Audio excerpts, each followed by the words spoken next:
Welcome to the PJ Hoop Podcast. I'm your host, PJ. And if this is your very first time checking out my podcast, first and foremost, I want to thank you for taking the time out of your day for checking out my pod.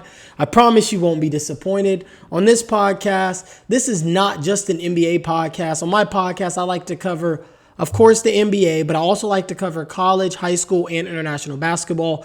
Right now, it's the NBA playoffs, so we're putting all the other things to the side, and we're just focusing on the playoffs. Tonight, we actually have obviously a really big game tonight, Game 6 for the Thunder versus Nuggets. But yeah, before we get started on talking about these series and stuff, I just want to take a moment and kind of talk about a couple other things that's been going around in the NBA. First, I want to talk about this whole idea of the NBA being rigged. Truth be told, it's not even an idea. Yes, the NBA is rigged, but I told my friends this, and I'm telling you guys this, and I'm pretty sure you guys know. Every sports league is rigged, okay?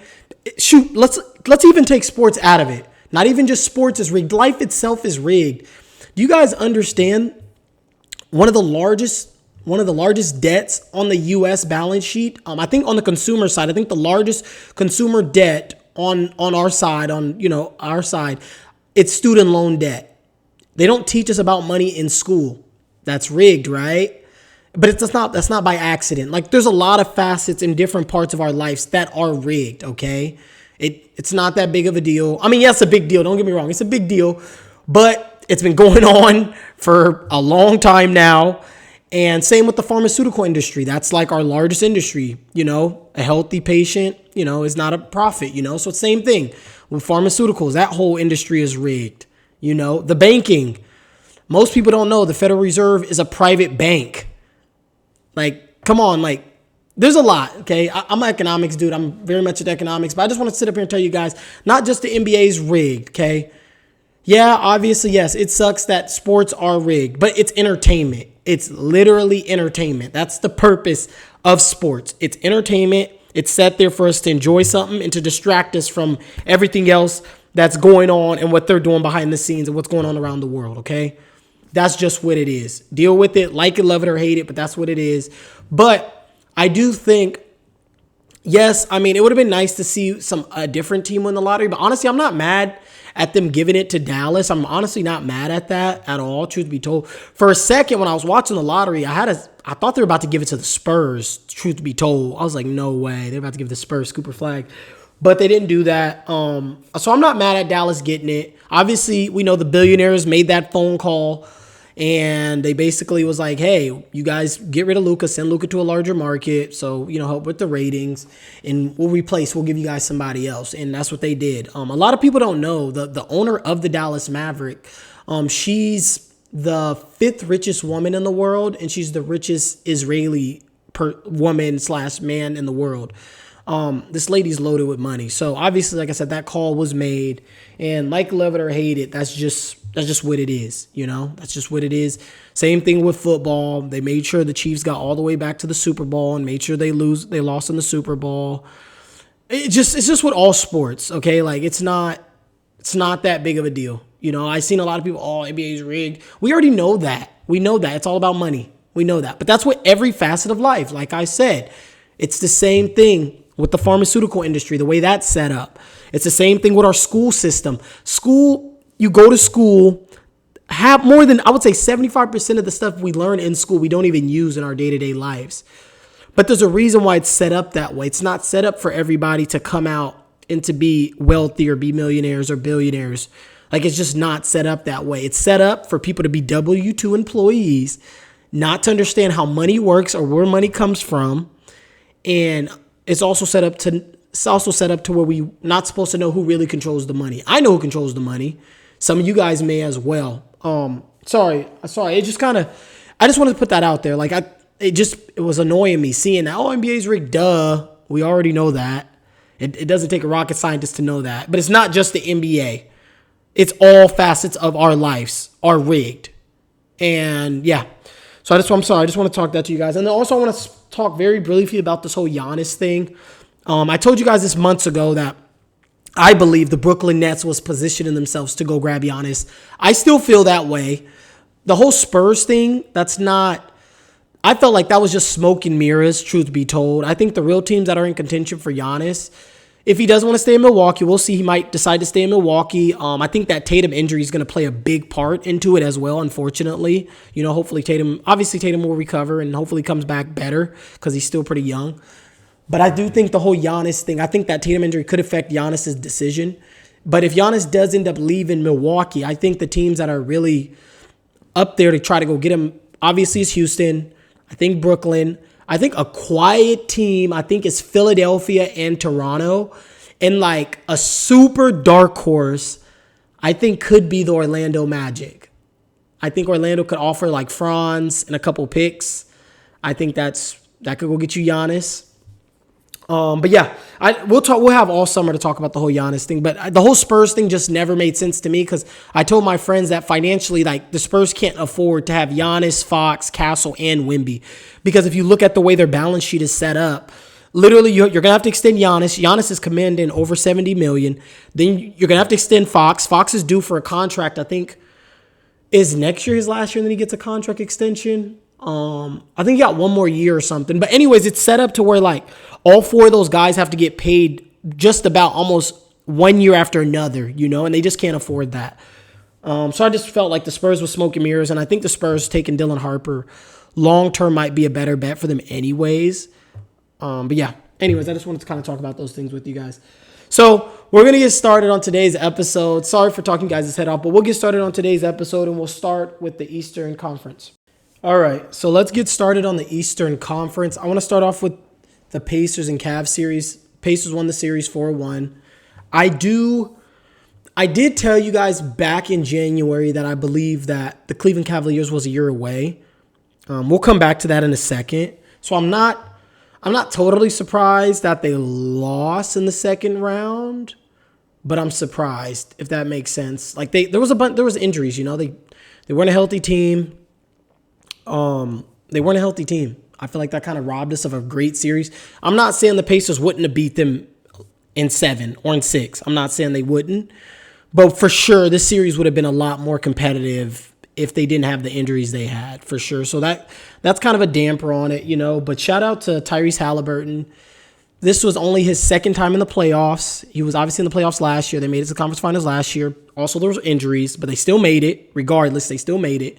And they're going back to the conference finals this year. So I wanted to salute him for getting to the conference finals twice in back-to-back years within his first 2 years of being in the playoffs. Like, that's a great accomplishment. To me, that's a really good accomplishment. That's a really good thing to put on his little resume because he's still, early in his prime. So just wanted to give him his flowers. But I also want to give Andrew Nembhard his flowers as well. He played really, really well on both sides of the ball. I think he was probably, if not the second best player in this series for the Pacers.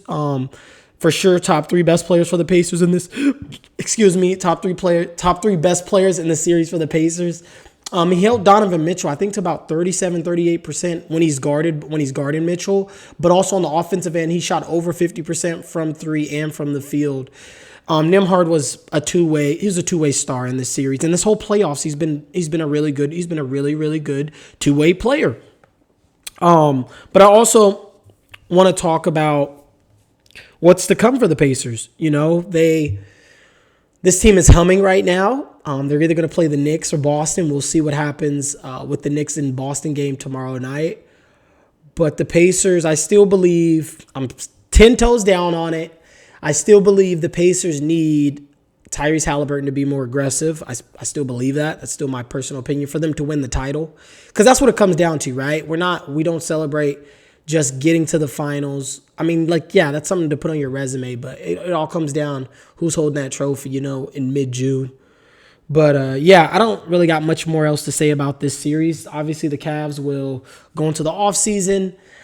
I really don't think the Cavs need to make any moves, if I'm being real with you guys. I think they're perfectly fine running it back with the same team. We'll see what they do.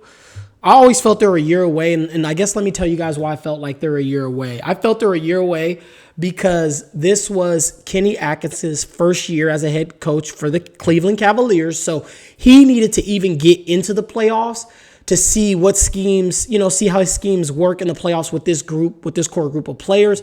Also, Evan Mobley really stepping up, having a higher usage rate in this playoff. I felt like he needed to go through a playoff run where he's more of a vocal point offensively as well. Those were the main two things, Mobley's usage rate being higher and him getting used to the playoffs and being having a bigger role for this team. But also Kenny Atkinson also getting to the playoffs and seeing how his system would function as well. So that's why I felt like they're a year away.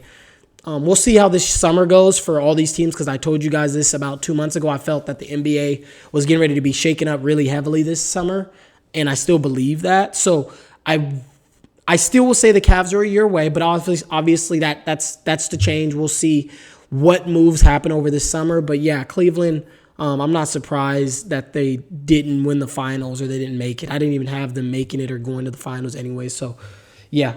So let's go to the next series. The series, I think that's still a very, very big topic of discussion. Boston won their game last night. I thought that was a great performance by Jaylen Brown. It was a very clean performance is what I was telling my OG on the phone. And I think that was an emotional win for them. They were doing it for Tatum, I believe. I believe they were also doing it for the city of Boston, like letting the city of Boston know, like, we're not going down like this. We're not going to let them come into our building and embarrass us. And they didn't do that. They shot the lights out. Shout out to Derek White. And like I said, Jaylen Brown played such a clean game. Shout out to Luke Cornett for stepping up. Shout out to Peyton Pritchard for hitting timely baskets. So let's talk about Game 6. Game 6 is obviously a must-win for New York. Okay, maybe I ain't going to say obviously, but it's a must-win in my opinion. In my opinion, obviously, it is a must-win for New York. You don't want to go – I don't care who's on your team. You don't want to go to a Game 7. You don't, because anything can happen. Injuries can happen. Yeah, it's just too unpredictable. Too unpredictable. It's like literally March Madness on steroids. That's literally what a Game 7 is in the NBA. So if you're New York, you have to close the deal tomorrow night. I believe that they will. I believe that it will be a very, very, very close game. But I think down the stretch, I think Boston's role players' backs will get tight, palms will get sweaty, and I think Jalen Brunson and the clutch will be able to close the door. Now, Boston wins. Will I be surprised? Yes. Will I be shocked? No. New York should close the deal tomorrow night. I think they understand the importance of it. I'm not concerned about their performance yesterday. I'm not concerned about that because, again, I told you I felt like that was an emotional win for Boston.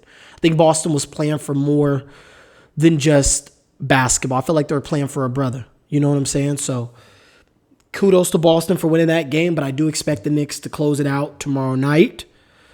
But we'll see. Does the pressure get to New York? We'll see. But I do expect Brunson to perform. I do expect OG and Mikal Bridges to have better games tomorrow night. So that's that series. All right. Let's go over to the Western Conference. We'll start off with the Warriors versus the Timberwolves. It's unfortunate Steph got hurt. I believe if he doesn't get hurt, I think the series, more likely than not, is probably going to go 7. I would probably favorite Minnesota in 7 still. I would have probably taken Minnesota in 7. But let's talk about just very briefly, Golden State's draft history, man. They really have not drafted that well the last couple years. The last couple of years, they really have not drafted that well. They keep drafting players that don't fit their system. I think Pods, Brandon, I ain't gonna try to pronounce his last name, but they call him Pods. So I know Pods. I think he fits their system. I just don't think he's a starter on a championship team. I think he's somebody that should be a role player. I think he's a really good role player. I really do. I think he can be a top 8 player in a team's rotation. I just don't think he's a starter for a championship level team. I just don't think so. I don't think they need to be starting him. But then also like players like Moses Moody, they need to get up off of him. I think Kuminga's just had it up to here with this team. I think he doesn't fit with this team should have drafted somebody else. They shouldn't have drafted Kuminga. if they knew that they weren't going to be willing to build in plays and schemes for him, because he doesn't fit this team's play style at all. He doesn't. And somebody's going to get a very young, a very motivated player in Kuminga. I'm just interested to see what team that's going to be. Like I said, we'll have another time for another day where we can dive into it and figure out what team that may be. But yeah, it's time for Golden State to get rid of these young guys that just doesn't fit their system, and just take their losses, take your losses. You still got Draymond, you still got Steph, you still got Jimmy Butler going into next year, and just making sure you put probably some veteran players. I think Buddy Hield's a good player for them still. I think GP, still think he's fine for them. But maybe trying to get a little bit more, more veteran-y, but more athletic at the center position. Maybe they can go get like a Daniel Gafford or somebody like that. Maybe Clint Capella or somebody. But yeah, I just think Golden State, they got to revamp their team. Let's talk about the Timberwolves for a little bit as well. I want to give a shout out to Tim Conley. I believe he's either their general manager or he's the president of basketball operations. He might be both for them, actually. But I want to give him a shout out because he leaves Denver. Denver's kind of, in that transition period after he left. And he's done an exceptional job in Minnesota. They got to back-to-back conference finals. He's got some big decisions to make this summer with Julius Randle, I believe, has a player option. I expect him probably to decline that.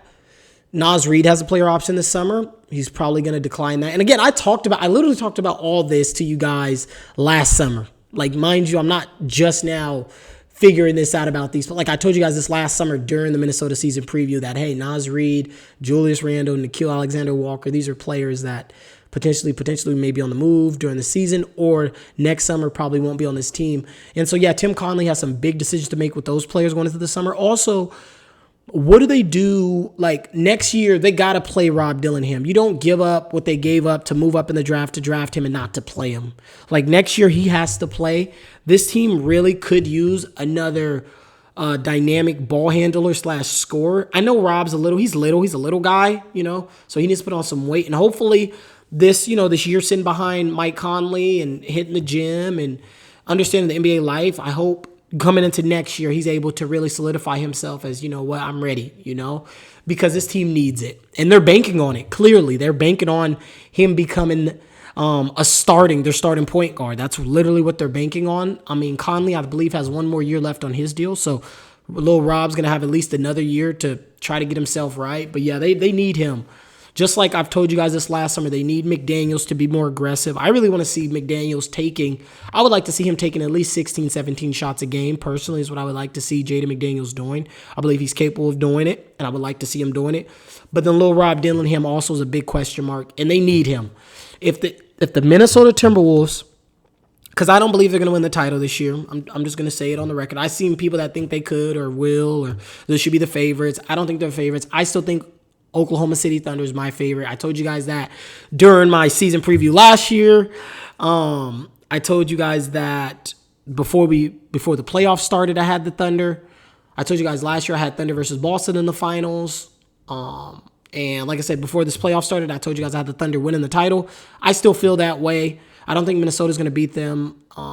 Obviously, they got to get through Denver. We'll see what happens there. But I guess I just gave away what I'm going to say next segment. But yeah, Minnesota's got to figure out what they're going to do with these players, and they need their young guys, McDaniels and Rob, to step up if they want to get over that hump and win the title eventually. Like I said, I don't think they're going to win it this year, and maybe they prove me wrong. Maybe they win the title, and maybe I'm seeing everything wrong. We'll see. That's the beautiful thing about sports, right?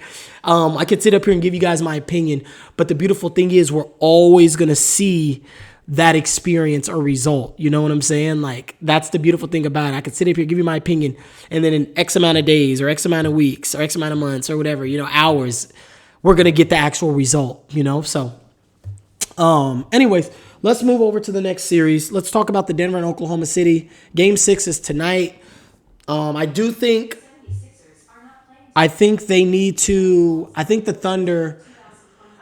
the Thunder need to win this game. I think they must win this game tonight. I think the Thunder has to win the game tonight. I do. Yes, Game 7's on their floor. But again, like I told you guys earlier about the Knicks and them, you just don't want to go to a Game 7 with any team because anything can happen. All it takes is for next game for Shea to hyperextend his knee or something. He's out for the whole game, or have a super high ankle sprain or bump knee. You know, like anything can happen in a game 7. So if I'm OKC, I know it's going to be hard going into Denver, playing against that championship pedigree team, but they got to win tonight. I feel like OKC must win tonight because game 7, they go to game 7.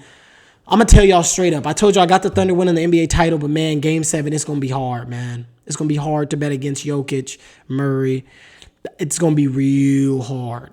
It's going to be real hard. But I do expect OKC to win tonight. But, man, it goes to that game 7. I'm putting a big question mark at that, man, because I don't like – I like watching game 7s because every basket feels heavy. Every basket feels heavy in game 7s. That's why I've liked some of the games in this series because – me and my friend were texting, and he was like, bro, this game's boring. You know, it's weak. And because it was such a low-scoring physical game, and I was like, bro, I love this. Because for me, every basket, it weighs. Every single basket has value, and I just love it. You know, I love it. But, yeah, and I did tell you guys heading into this series that I believed Jamal Murray would be in a straitjacket, and that's exactly what's happened thus far in the series. He's shooting 40% from the field. He's shooting 34% from 3. He's shooting 43% on 2s. But I told you guys what was going to happen. I told y'all coming into the playoffs. I told y'all coming into this series as well. I said, I believe the Oklahoma City will lean on their defense and the others. Not to take away from Shea, or Jalen Williams or Chet, but I just believed OKC's defense and their others were so superior than other teams' defense and others that I felt like those were going to be very prominent things that showed themselves throughout the playoffs, and it's happening in this series. I want to give a big shout out to their others. Jalen Williams, the one that comes off the bench from Arkansas, he's played great. And I think what kind of kickstarted him having this confidence was, I believe earlier, I'm not going to say I believe, I know it happened.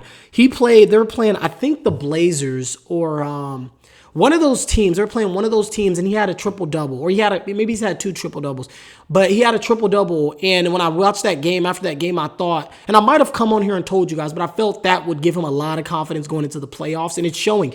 He's guarded Nikola Jokic one-on-one multiple times and has played great defense on him, and so I want to give a big shout-out to him. I want to give a shout-out as well to Alex Caruso. There's been a lot of times throughout this series where OKC looks discombobulated and confused, and Caruso hits a timely basket, gets a timely steal, gets a timely rebound, and just shows that championship pedigree, you know. So I want to give a shout out to him. Aaron Wiggins has hit big shots throughout this series as well. He's came in and gave them solid minutes. Hartenstein has played great defense on Nikola Jokic. And Joker is struggling. Joker is struggling throughout this series. I know he had, he's had big games, but he's not shooting well from the field. I don't have it in front of me, but I think Jokic this series, I think he's shooting like 45% from the field. And that's not good. That's not good for a player of his ilk. That's not good for a center. He's also averaging, I think, 5 turnovers and 5 assists. That's not Nikola Jokic. He's averaging four personal fouls as well. The Thunder's defense, and like I said, shout out to Hartenstein, shout out to Jalen Williams, obviously shout out to Chet. Chet's playing really good defense. Him and J-Dub are not playing good offensively, but defensively they both are playing very well. But also want to give a shout out. I got to give a shout out to Lou Dort, what he's doing on the defensive end as well. I'm just proud. I'm just very proud of the Oklahoma City team. Like I said, they're proving me correct on what I told you guys about this team. They got to close the deal. They must close the deal tonight. They need to close the deal tonight. I really believe that. I'm not saying I would pick against them in Game 7 because I would still probably favor them in Game 7 because I have conviction on what I believe, and I believe that the Oklahoma City Thunder will win the NBA title and will become the youngest team in history to do so, breaking the Blazers record, which I think Portland did it in either 77 or 79. I can't remember. But, I think they're going to do it. I just believe they need to do it tonight. So at least I can relax, But yeah, that's all I really have for you guys today in this episode. Next time I'll see you guys will be next Friday. Unfortunately, next time I see you guys, some of the conference finals games would have already started. So it kind of sucks that I can't really... Well, you guys know that I think the Thunder is going to win the title. So I guess that gives away that they would beat Minnesota. But on the Eastern side, we'll see what happens. I don't know. I don't know, because I think also tonight Boston could play. Tomorrow night they're playing with house money tomorrow night. So we'll see what happens. I can't really make predictions about the East because I just don't know about who's going to be there. But I know in the West, I do still think Oklahoma will get out of the West, and I think they'll win the NBA title. But otherwise, I'll see you guys next week. And as soon as we finish up with the NBA playoffs, then we'll start talking about the NBA draft and talking about some of the summer camps and stuff, all right? I'll see you guys next week. PJ is out.